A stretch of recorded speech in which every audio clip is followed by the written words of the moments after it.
I visited my parents' house for the first time in a year. There were 23 framed photos on the living room wall. My brother's wedding, my sister's graduation, family vacations. I wasn't in a single one. Mom saw me looking and changed the subject. I left before dinner. My name's Leo. I'm 29 years old, and I work as a structural engineer for a mid-sized firm out in Denver. I've got a decent apartment, a cat named Biscuit who judges me constantly, and a girlfriend named Jolene who is way too good for me and reminds me of that at least once a week. Life is pretty solid right now, but I need to tell you about something that happened a few months ago because it's been eating at me, and honestly I think some of you might relate to this more than I'd like. So let me give you the background. I grew up in a suburb outside of Portland, Oregon. Nice house, 2-car garage, the whole thing. My parents are Hank and Diane. My dad's a retired contractor. My mom's a former school administrator. I've got an older brother, Sullivan, who's 33, and a younger sister, Waverly, who's 25. Sully's a dentist. Waverly just finished her master's in education. They're both doing well, and I'm genuinely happy for them. I need you to understand that, because this story isn't about jealousy. This is about something else entirely.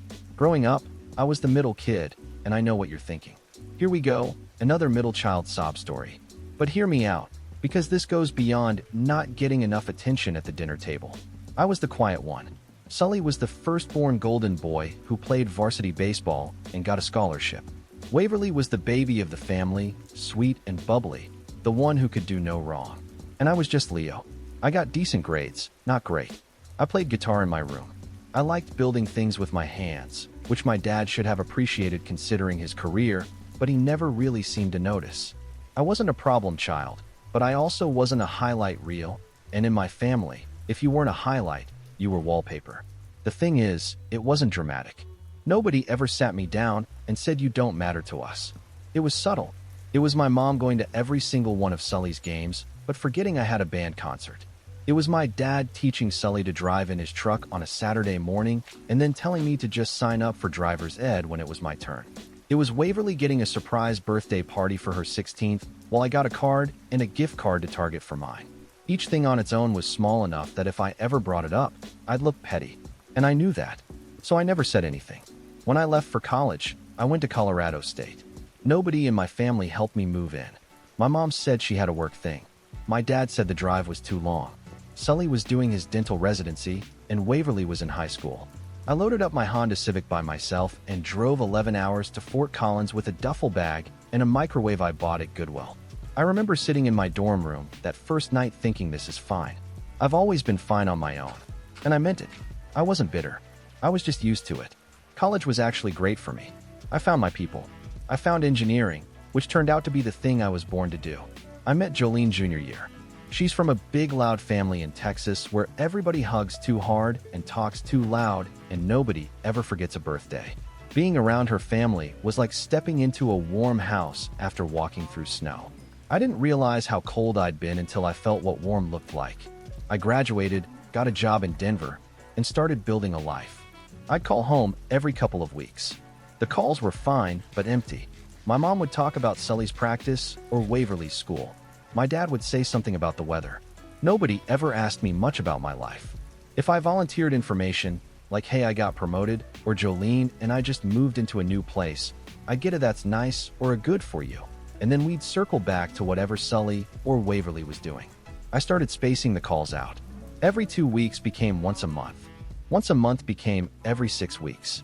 Nobody noticed. Here's where it gets real. About a year ago, Sully got married. Beautiful wedding up in Bend, Oregon. I was invited, obviously, but I wasn't in the wedding party. Sully had 4 groomsmen. His college roommate, 2 friends from dental school, and our cousin Declan. Not me, his brother. When I asked him about it, casually, not making a big deal, he said he didn't think I'd want to be up there because I'm not really a spotlight kind of guy. Which technically wasn't wrong, but it still stung. I went to the wedding. I sat at a table near the back with some of my parents' friends. Jolene held my hand under the table the whole time because she could tell I was doing that thing where I pretend I'm fine, but my jaw is clenched so tight I could crack a walnut. After the wedding, I kind of pulled back even more. I didn't make a dramatic announcement. I didn't send a letter or have a blowout fight. I just quietly stopped reaching out. And here's the part that confirmed everything I already suspected. Nobody reached out to me either. For almost a full year, I didn't hear from my parents unless it was a mass family text about a holiday or someone forwarding a recipe. My mom didn't call on my birthday. She texted "Happy birthday, sweetie" with a cake emoji at 9:47 at night, which means she saw it on Facebook and scrambled. So a few months ago, Jolene convinced me to go visit. She said maybe I was being too hard on them. Maybe they missed me and just didn't know how to show it. She's an optimist, that woman. She sees the good in people even when the good requires a magnifying glass and a prayer. I love her for it. So I agreed.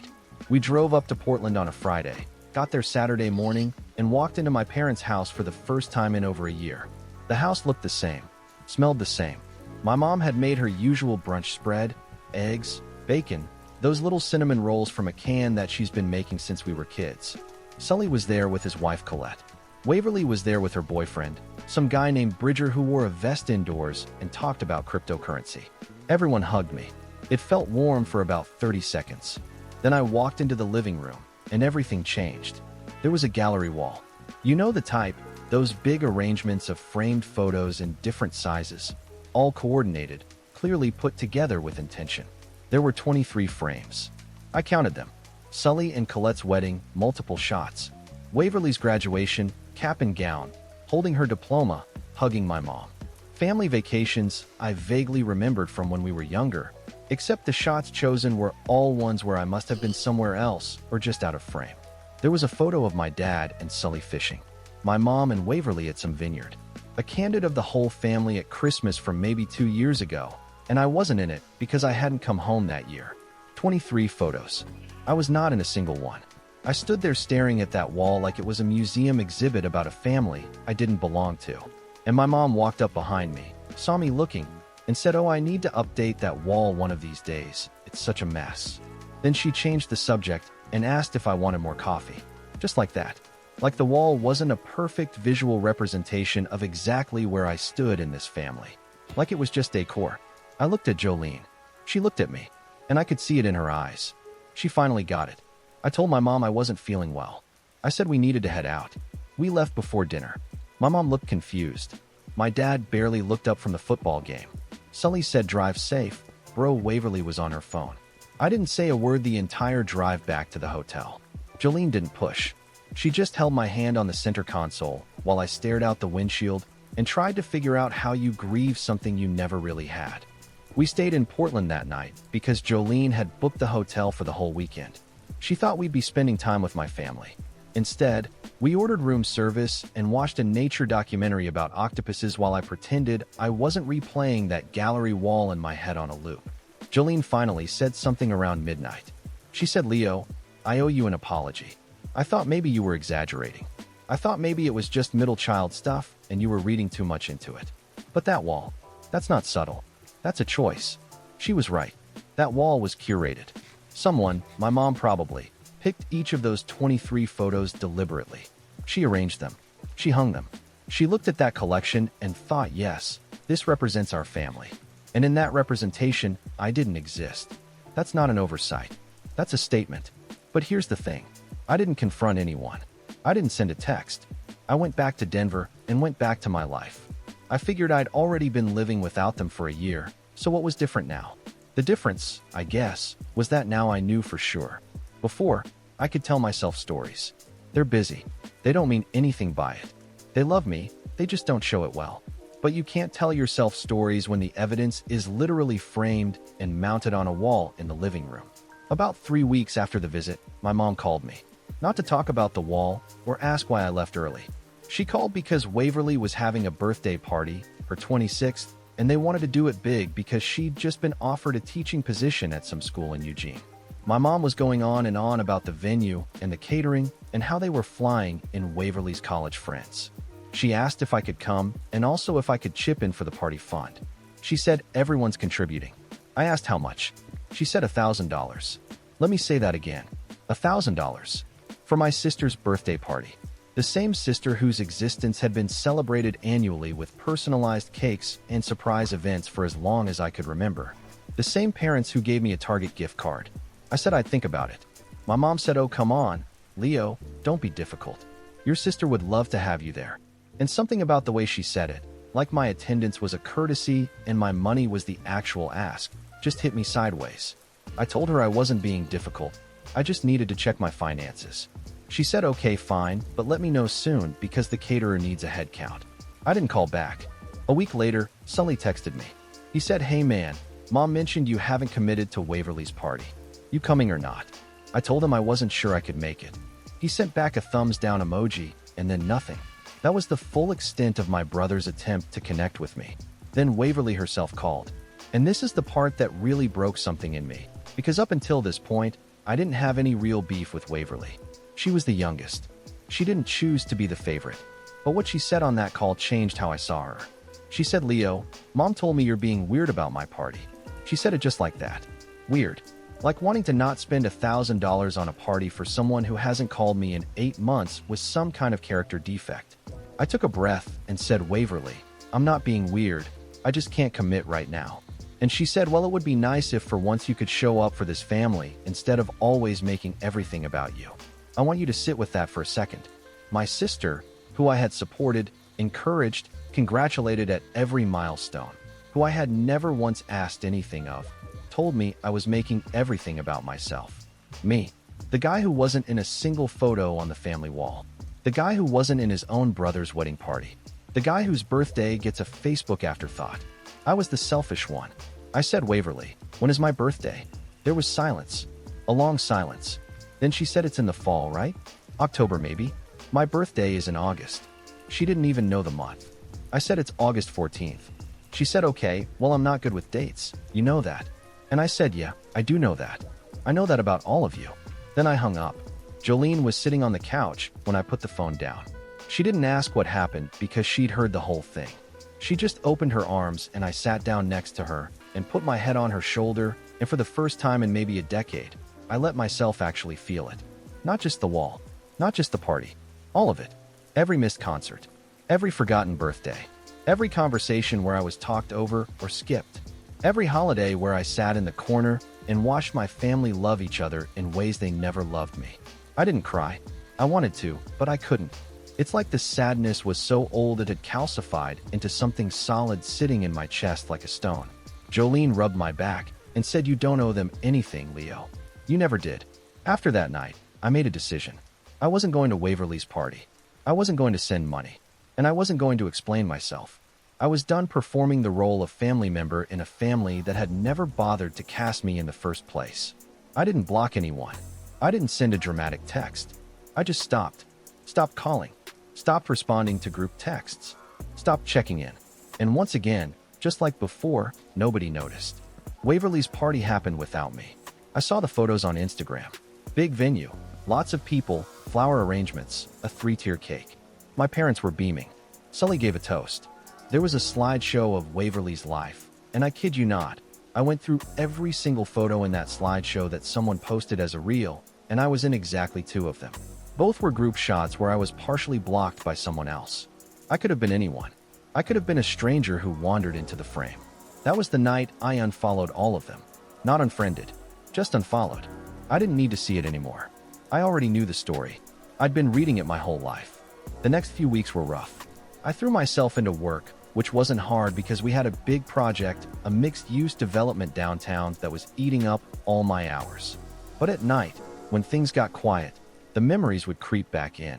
Being 8 years old watching my dad throw a ball with Sully in the backyard while I sat on the porch with a book. Being 16 at my own birthday dinner while my mom took a 20-minute phone call from Waverly's dance teacher.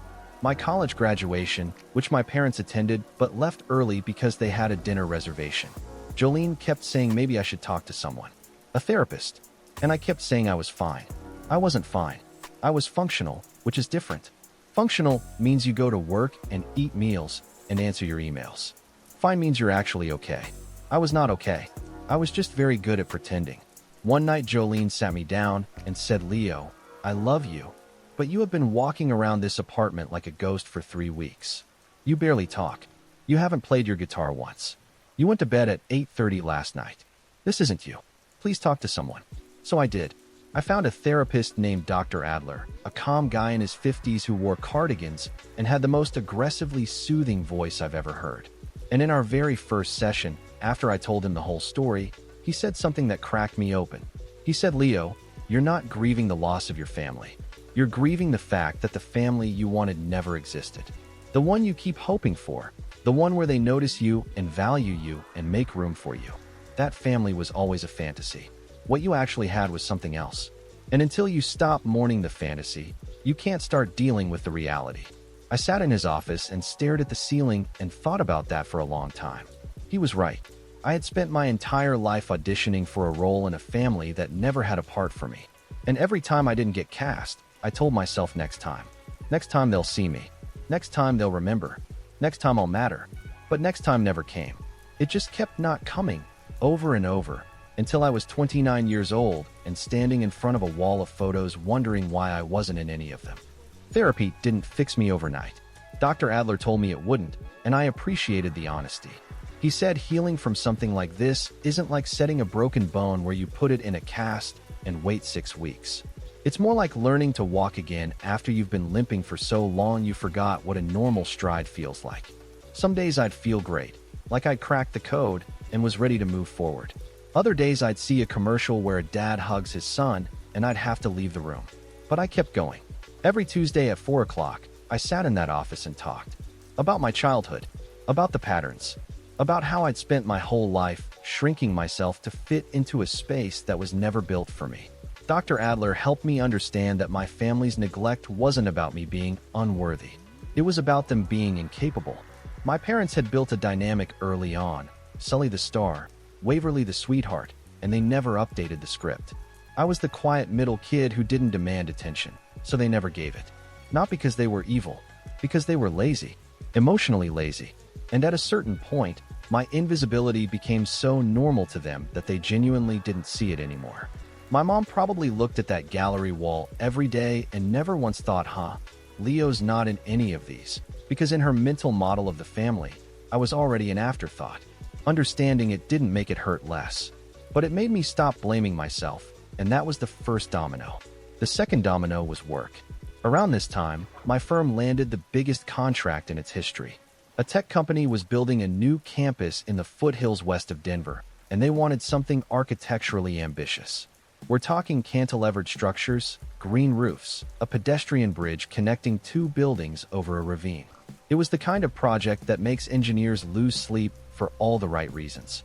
My boss, a woman named Pernilla who was terrifyingly competent, pulled me into her office and said, "Leo, I want you to lead structural on this. The whole thing." I almost asked her if she had the right Leo. I threw everything I had into that project. For the first time in months, I felt like myself again. I was sketching solutions at 2 in the morning. I was running load calculations in the shower. I called Jolene from the office one night to say I'd be late, and she said, "Leo, you sound happy." And I realized she was right. I was happy, not because I was running away from my family stuff, but because I was running towards something that was mine.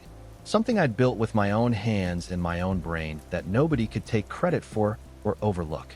The project took months, and during that time, I grew in ways I didn't expect. Pernilla started including me in client meetings, which were usually reserved for senior partners.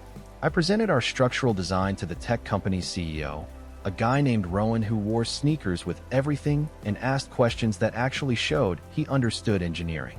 After the presentation, he shook my hand and said this is the most elegant solution I've seen for a site like this. Pernilla told me afterward that the client had specifically requested I stay on through construction. That had never happened before for someone at my level. Meanwhile, Jolene and I were getting stronger. There's something about going through hard things with someone that either breaks you or welds you together, and we got welded. She started coming to some of my therapy sessions, not because we needed couples counseling, but because she wanted to understand what I was dealing with so she could support me better. Dr. Adler said she was one of the most emotionally intelligent partners he'd seen, and Jolene said, "Well, obviously," which made all 3 of us laugh. I also reconnected with some old friends. My college buddy Emmett, who worked in sustainable architecture in Seattle, came down for a weekend, and we spent 3 days hiking, eating terrible food truck tacos, and talking about everything. I told him about my family. He told me about his divorce, which I didn't even know had happened because I'd been so wrapped up in my own spiral. We made a pact to actually stay in touch, and unlike most pacts like that, we kept it. We started doing a monthly video call that sometimes included Jolene and Emmett's new girlfriend, a ceramicist named Sloane who had the driest humor of anyone I'd ever met. She once described a vase she made as looking like it was having an existential crisis, and I knew she was good people. During all of this, my family was doing what my family always does, existing without me. I hadn't heard from any of them in almost 4 months. No calls, no texts, not even a group message. It was like I had moved to another planet and nobody checked the forwarding address.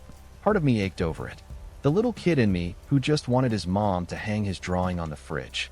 But the grown man part of me, the part that was leading a major project and going to therapy and building a life worth living, that part understood that their silence was not a reflection of my value. It was a reflection of theirs. Around the 5-month mark, something happened. Jolene's mom, a force of nature named Rosalind who hugged like she was trying to fuse your molecules together, invited me to her annual 4th of July barbecue. I'd been before, but this time was different. This time, Rosalind had made me a name tag that said Leo, honorary Gutierrez. She introduced me to her neighbors as my daughter's partner, the brilliant engineer, which made me want to crawl under the table, but also kind of made my whole year. Her dad, Big Frank, spent an hour asking me about the campus project and actually listening to my answers. Jolene's brother Mateo challenged me to horseshoes and trash-talked me with such affection that I almost got emotional over a lawn game. This is what family is supposed to feel like, I thought. Not perfect, not without friction, but present, attentive, like everyone in the room actually wanted to be there and wanted you there too. I went home that night and sat on the balcony with biscuit in my lap. Jolene brought me a beer and sat next to me. I said, your family makes me feel more seen in one afternoon than mine has in 29 years. She said, that's because you are seen, Leo. You always were, just not by the right people. A few weeks later, Pernilla called me into her office again. She said the firm was creating a new senior associate position, essentially a step below partner, and she wanted to put me up for it. She said my work on the campus project had been exceptional and that several clients had mentioned me by name. The promotion would come with a significant raise, a larger team, and my name on projects. I said yes before she finished the sentence. I got the promotion. I celebrated with Jolene, Emmett, and Sloane over a video call, and Big Frank, who sent me a bottle of whiskey with a note that said, proud of you, kid. I thought about calling my parents. Old habits. The impulse was there for about 10 seconds before it faded. They wouldn't understand why it mattered.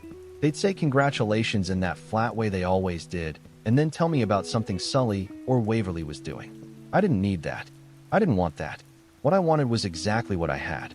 People who actually cared. A career that was thriving. A therapist who was helping me untangle 30 years of emotional neglect. A cat who, despite all evidence, I'm pretty sure loved me. And a partner who looked at me like I was somebody worth looking at. I was doing more than surviving. I was growing. And the people who should have been there to see it had made their choice a long time ago. I was finally making mine. 7 months of silence. That's how long it took before my family finally noticed I was gone. And honestly, the only reason they noticed was because they needed something. It was a Tuesday. I was at the office reviewing blueprints for a new phase of the campus project when my phone rang. It was my dad, who had not called me personally in well over a year, who communicated primarily through grunts and the occasional forwarded link about power tools. Hank was calling me. I almost didn't answer. I looked at the screen for a long time, watching his name pulse. Then I picked up, because apparently 29 years of conditioning doesn't evaporate just because you've been going to therapy. I said, hey, Dad. He said, hey, Leo, how you doing?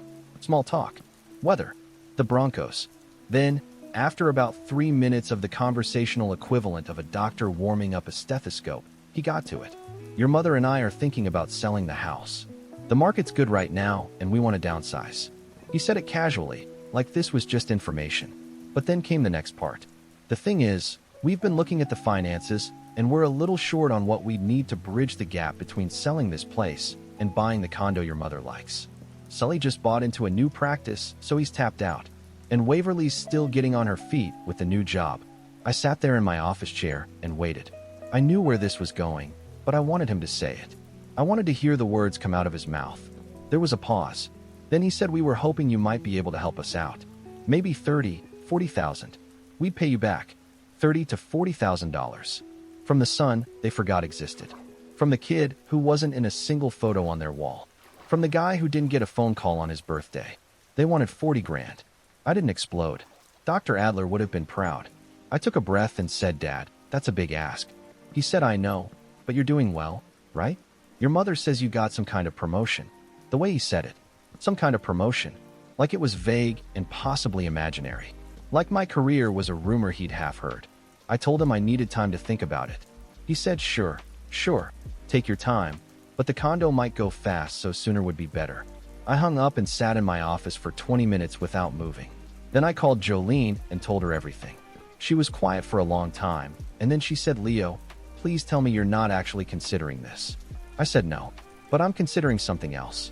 That night, Jolene and I sat on the couch, and I laid out what I'd been thinking. Not revenge, not some calculated scheme, but something I'd been mulling over since Dr. Adler first said the word boundaries. I wanted to have a real conversation with my family. Not a phone call, not a text. A face-to-face, sit-down, no-escape conversation where I finally said everything I'd been carrying. Not to hurt them, not to make them feel guilty, but to tell them the truth, clearly and calmly, so that whatever happened next happened with full information. Jolene said she was in. Whatever I needed, she was there. Then she said, have you talked to Dr. Adler about this? I said, not yet. She said, maybe start there. My next session, I told Dr. Adler about the phone call and my plan. He listened carefully and then said, I think this is important, Leo, but I want you to be prepared for something. You may say everything perfectly. You may be calm, clear, and compassionate, and they still might not hear you. Their inability to see you isn't a problem you can solve with the right speech. It's a pattern that's decades old. I said, I know, but I need to say it anyway. For me. He nodded and said, then let's make sure you're saying it for you, not for their reaction. We spent the next 2 sessions working through what I wanted to say, not scripting it word for word, because he said that would make me sound rehearsed and I'd lose my nerve if I deviated. Instead, we worked on the core truths, the things I needed to communicate no matter how the conversation went, the facts of my experience, the impact of their behavior, what I wanted going forward, and most importantly, what I was prepared to do if nothing changed. I also called Emmett because he's the most brutally honest person I know and I needed someone to pressure test me. I told him the whole plan and he said, Leo, I've got one question. What's your walk away? Like, if they sit there and deny everything or make you the bad guy, what do you do? I said, I walk away. He said, you sure? Because walking away from your family isn't like walking away from a bad date. It's the kind of thing that sits in your chest for years. I said, it's already sitting in my chest, Emmett. It's been there my whole life. At least this way it sits there on my terms. He paused and then said, all right, brother, then you do it. And if it goes sideways, Sloan and I will drive down and we'll eat terrible tacos, and you can be sad about it with people who actually give a crap about you. That's friendship right there. 2 weeks later, I called my mom. I said I wanted to come up for a visit. I said I wanted to talk to everyone, the whole family, together. She sounded surprised and then pleased in that surface-level way she had. She said, oh, that would be wonderful, Leo, we'd love that. She didn't ask what I wanted to talk about. She probably assumed I was coming to discuss the money. She started talking about what she'd make for dinner. I drove up on a Saturday morning. Jolene offered to come, but I told her I needed to do this part alone. She kissed me at the door and said, I'll be right here when you get back. Call me after. I'll have wine ready. I said, better make it whiskey. She said, that bad? I said, just prepared. The drive was 6 hours of me rehearsing and then unrehearsing and then just listening to music and trying not to overthink it. I pulled into the driveway at around 2 in the afternoon. The house looked the same as always. The garden was overgrown because my dad had been saying he'd fix it for 3 years. The paint on the mailbox was peeling. Everything about the exterior said comfortable stagnation. People who had stopped trying because they thought everything was fine. I walked inside and they were all there. Mom in the kitchen, Dad in his recliner, Sully on the couch with Colette, Waverly cross-legged on the floor looking at her phone. It was like walking into a painting that hadn't changed since I was 12.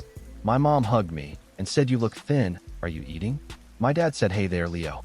Sully nodded. Waverly said, hey, without looking up. I stood in the living room. The gallery wall was still there. 23 photos. 0 of me. I looked at it one more time and felt something settle in my chest. Not anger. Not sadness. Resolve. I said I need to talk to everyone. Can we sit down? My mom looked confused. Sully looked mildly annoyed, like I was interrupting a lazy Saturday. My dad muted the television, which was probably the most dramatic gesture he'd made in a decade. Waverly finally looked up from her phone. I sat down in the chair across from all of them. I could feel my heart beating in my ears. My palms were damp, but my voice, when it came, was steady. I said, there's something I need to say to all of you, and I need you to let me finish before anyone responds. Can you do that? They all nodded, looking somewhere between curious and uncomfortable. I took a breath, and I started talking. I started with the wall. I pointed at it and said there are 23 photos on that wall. I'm not in a single one. And when I noticed that last time I was here, Mom, you changed the subject and asked if I wanted coffee. Nobody in this room has ever acknowledged what that wall says about how this family sees me. So I'm acknowledging it right now. I don't exist in this family's story, and I need you all to know that I've noticed. My mom's face did something complicated. She looked at the wall, then at me, then at the wall again, like she was seeing it for the first time. Which, in a way, she probably was. She opened her mouth, but I held up my hand. I said, I'm not done. This isn't about the wall. The wall is just the most recent thing. This is about a lifetime. I looked at my dad. Dad, you taught Sully to drive in your truck. You took him fishing every summer. You spent hours in the garage with him building things. When it was my turn, you told me to sign up for driver's edition. You never took me fishing, and I was the one who actually liked building things. I'm a structural engineer, Dad. I literally build things for a living. Did you ever once think about that? My dad's jaw tightened. He didn't say anything. He just stared at the coffee table like it owed him an apology. I turned to my mom. Mom, you went to every one of Sully's baseball games. Every single one. I had band concerts. You missed all but 2, and one of those you left early. Waverly got a surprise Sweet 16. I got a gift card. You didn't call me on my birthday this year. You texted me at 9:47 at night because you saw it on Facebook. I'm your son. You forgot my birthday. My mom's eyes were filling up. She said, Leo, that's not fair. I've always loved you the same. And I said, Mom, I believe you think that. I really do. But love without attention isn't love. It's just a word. I looked at Sully. You didn't put me in your wedding party. Your own brother.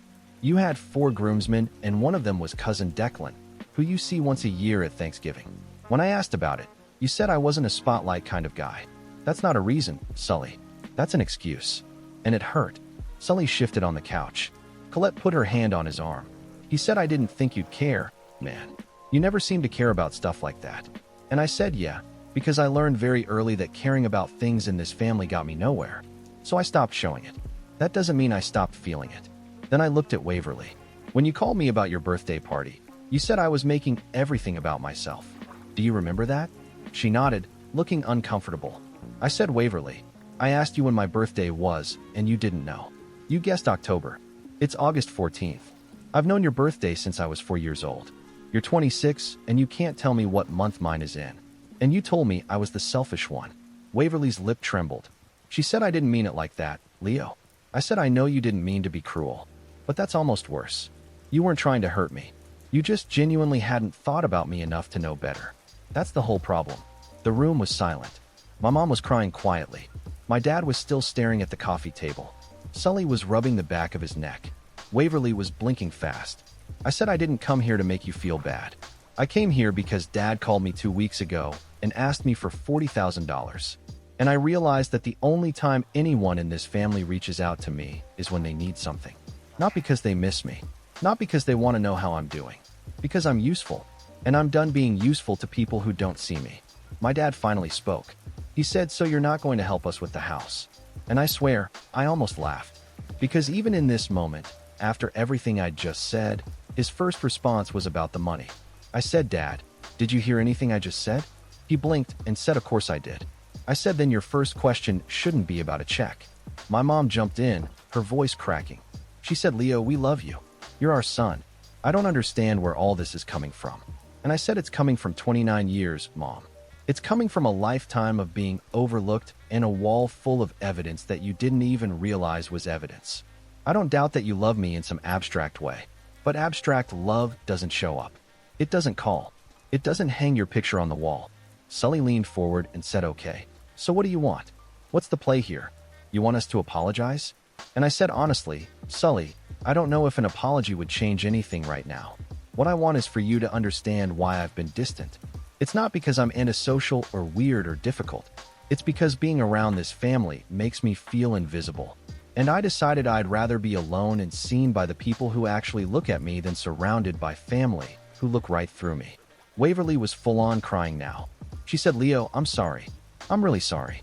I should have known your birthday. I should have called you more." And I appreciated that. Of everyone in the room, Waverly was the first to actually apologize without a qualifier. No, I didn't mean to. Just I'm sorry. I said, "Thank you, Waverly. I mean that." Then I stood up. I said, "I'm not cutting anyone off. I'm not making any dramatic declarations. But I am telling you that the dynamic we've had for my entire life is over. If you want a relationship with me, it has to be a real one. That means calling me, asking about my life, including me, not just when you need money or a head count at a party. If that's something you're willing to do, I'm open to it. If it's not, then I think we all know where we stand." Nobody said anything for a long moment. My mom got up and hugged me and sobbed into my shoulder for what felt like 5 minutes.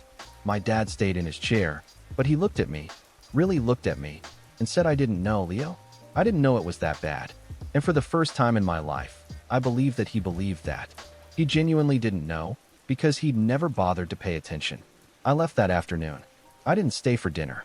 I wasn't ready for that yet. The drive back was quiet, but different from the last time. I didn't feel empty. I felt lighter, like I'd set down a suitcase I'd been carrying so long I'd forgotten it was there. That was 4 months ago. Here's what's happened since. Waverly calls me every other week now.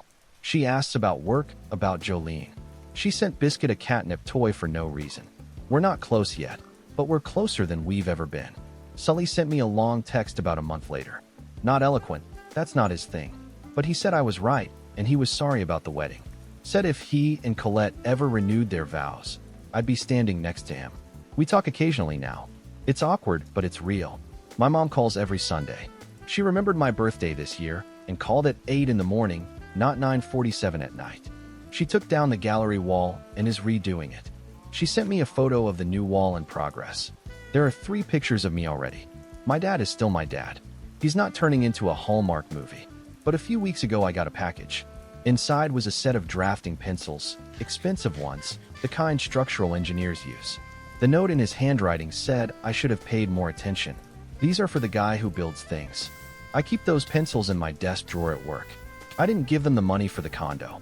They figured it out on their own, which they were always capable of. As for me, I'm good. I'm better than good. The campus project was completed last month and it won a regional design award. Pernilla put my name first on the submission. Jolene and I adopted a second cat, a scruffy orange thing named Crouton, who terrorizes Biscuit and sleeps on my face. Emmett and Sloan are coming to visit next month. Big Frank sent me another bottle of whiskey to celebrate the award, with a note that just said that's my boy. I spent 29 years being invisible to the people who were supposed to see me first. I wasted a lot of time waiting for them to turn around. But here's what I know now. You can't make someone look at you. You can only decide to stop standing in a room where nobody's looking. And once you walk into a room where people actually see you, where they know your name and your birthday and the things you've built and the things you're building, you realize the old room was never where you belonged. My name is Leo. I'm 29. I build things for a living. And for the first time in my life, the thing I'm most proud of building is a life where I'm not invisible anymore.